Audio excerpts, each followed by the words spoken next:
Church attacks signal growing threats to Christians.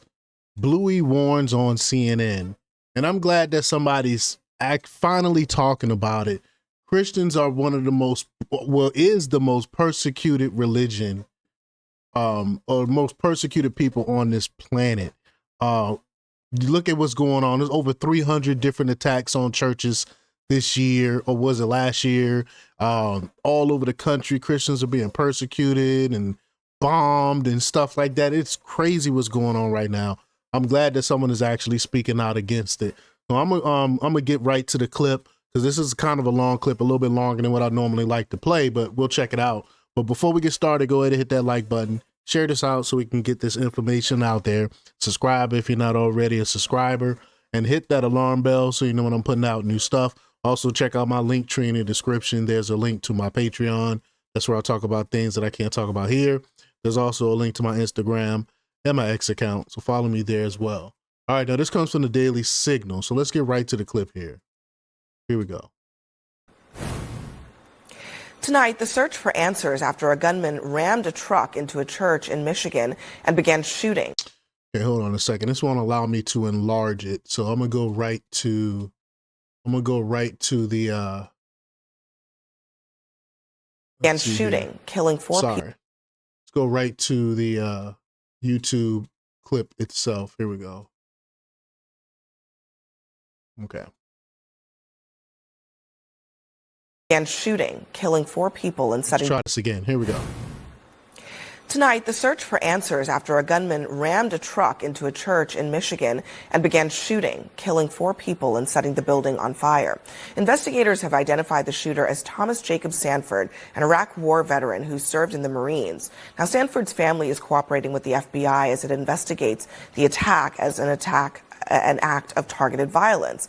And while the motive has not yet been established, the more that we are learning about the attacker, the less the right is putting on the left for the trial for violence. Notably absent from all of this is Kash Patel and J.D. Vance's assessment of the shooting, that the shooter's apparent politics are not, they're not coming up in this conflict. And you know, it's so interesting because this attack is like so many others. I mean, there was another attack in North Carolina, just 3 people killed in a restaurant. And there are some common denominators, but I do think that all of a sudden the FBI is absent. The vice president is very calmly just saying this was horrible, but not attaching it to politics. And I think that's actually not bad. That's a good thing. That's a good thing. It's a good thing. It should have been that way from the beginning. But it just, you know, it illustrates what's been happening over the last few weeks. I think it's also a good thing that Kash Patel isn't doing press conferences about this, because he kind of bungled, you know, the aftermath of Charlie Kirk's assassination with saying all sorts of things that didn't end up being accurate. But putting him aside, you know, we have a very serious problem in this country with mental health. Undiagnosed, untreated. This guy who, you know, carried out these horrendous, horrible acts. Multiple deployments in Iraq. We know that, you know, there are a ton of war veterans who are suffering with PTSD and all sorts of other mental health issues. You know, there was someone who... I see so many veterans with PTSD from war and stuff. I see so many of them. It's PTSD is one of those things that's very, very hard to deal with. It takes a lot of sessions. It takes a lot of work. Sometimes they have to be medicated. I'm not anti-medication. Some people actually do need medication to help with stuff like that. And it's sad. It's a negative byproduct of war. Who had conversations with him recently, and he was having all these paranoid thoughts. We have a serious problem. We're not taking care of our people in this country, and that's going to lead to these acts of violence. I'm not justifying it. I want to be clear about that. But in order to prevent it from happening, we need to stop pretending like we care about undiagnosed, untreated mental health issues and actually have our lawmakers, you know, walk the walk, allocate the money, have these mental health facilities that will actually help people. And it's not just this story. I mean, the story about the refugee from Ukraine who was stabbed to death on a train. I mean, perpetrator in that case also had severe mental health issues. I believe schizophrenia, according to his mother. We need to do something about this instead of just reacting to it every time it happens. Casting blame, which has been happening. I mean, there is an escalation. Here she go. I think there's no question. Violence is. I do where she was going with it. Casting blame. No, we know who to blame for most of these things, though. We know that it's the Democrats that are pushing this violence and stuff. We know this. She's trying to act like, oh, we shouldn't blame anyone for this. Are you serious? The rhetoric coming from the left is crazy. Absolutely escalating. There's no but doubt about it. The blame game, I think, is part of what's happening here, too. I was blessed, really, to have a wonderful conversation with the Grand Russell Nelson, who's 101 years old. He just passed. He's been leader of the Church of Latter-day Saints. He's a very decent brother. And one of the things we talked about was the spiritual blackout, the moral meltdown, and now, of course, government shutdown, all happening at the same time without social supports in place for the weak and the vulnerable. And that's where Baptists like me and Mormons like him, Jews, Muslims, secular folk, Buddhists, Hindus have a moral and spiritual common ground.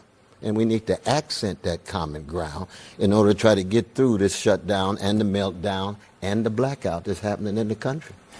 Well, we all know who's causing the shutdown. I just did a video on that with Chuck Schumer. I'm trying to pass the blame on when they know they the ones causing the shutdown. When I say they, I mean Democrats are the ones causing the shutdown. The Republicans voted for the stopgap, and Democrats didn't. It's simple as that. They're holding our country hostage.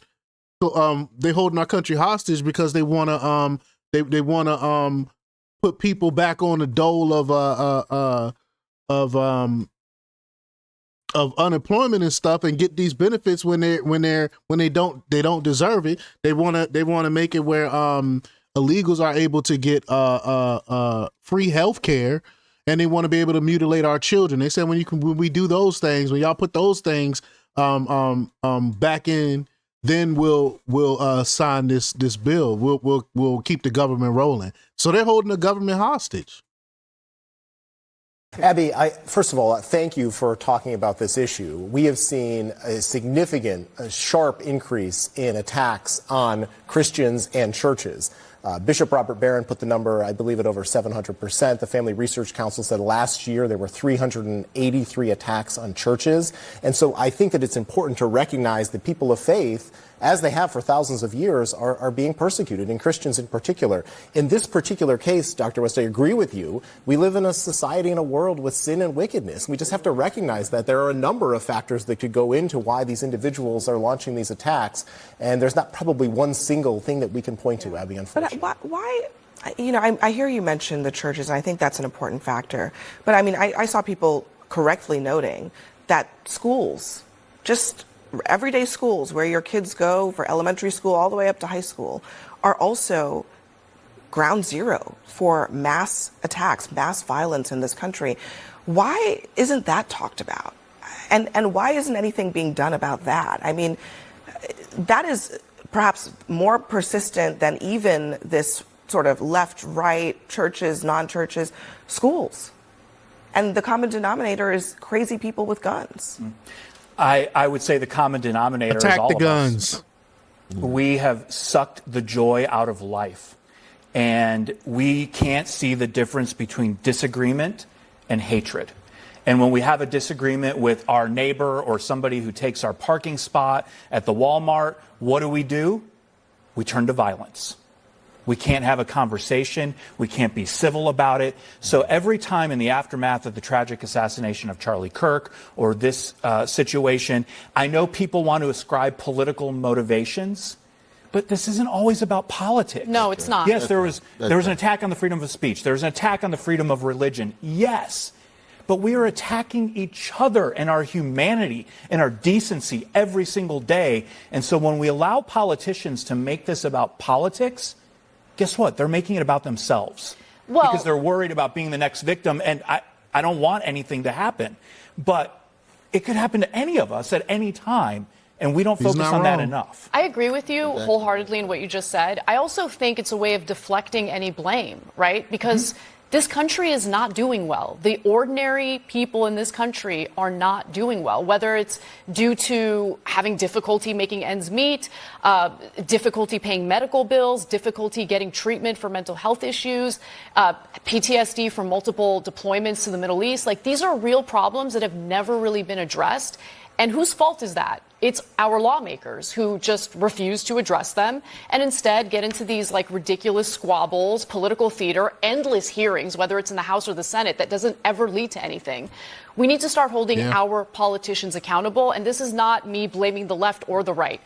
Both parties are responsible for essentially neglecting their duties. That's how I feel about it. I think it's beyond politics and even elected officials. You're talking about a culture. I think you're talking about ways of life that no longer put a premium on integrity, honesty, and decency and preoccupate with the 11th commandment, thou shalt not get caught. So survival of the slickest. No society can survive with that kind of spiritual vacuity, no matter what. And that's where that spiritual level that you're talking about, brother. And I agree with you on this. I can tell you that. We might disagree on a whole lot of other things. Right. But he's hitting the issue here because as human beings, if we don't get beyond these political squabbles and partisanship, we're going to lose the planet. We're going to lose the democratic experiment. The empires take over. And next thing you know, we got the reciprocals running around. The last couple of weeks have been characterized by partisan finger pointing. Is it time now to move forward in a way that actually gets to some of the underlying issues that Anna was talking about? I think you could, but I will agree with my friend Dr. West here. I don't know that the answers all lie in politics or legislation or executive orders. I think that This is spiritual fundamentally what we've seen is people have abandoned religion and faith and the belief in Jesus Christ. We have moved away from some of those very foundational principles that not only were instrumental in the creation of this great country that we live in, but have guided us for thousands of years. And so I wouldn't necessarily always look to Congress or the White House for answers, Abby. I think there are steps that they can take. I used to serve as the senior warden at my church, and we took steps years ago to harden the facility and make steps. And I know that you asked the question about schools. Schools have done the same thing, and still people find ways. And I think you're This is spiritual warfare. Sorry about that. This is spiritual warfare. Politics. And shooting, killing four people. We can't politic our way out of it. We can't hope government will save us from this, because ultimately we live in a fallen world, and only God can save us. Ultimately, Christians are under attack. Support for Israel. I don't care about the support for Israel thing. That's a whole nother thing. Trying to go to, here we go. Let's see if there's anything more here. Oh no, that's it. But yeah, we're this is spiritual warfare. The only one that can save us is Jesus, I believe. But y'all let me know what y'all think about this. Leave y'all comments down below. Like, share, and subscribe, and check out jjthepsychotherapist.com for the latest in news. Until next time, peace.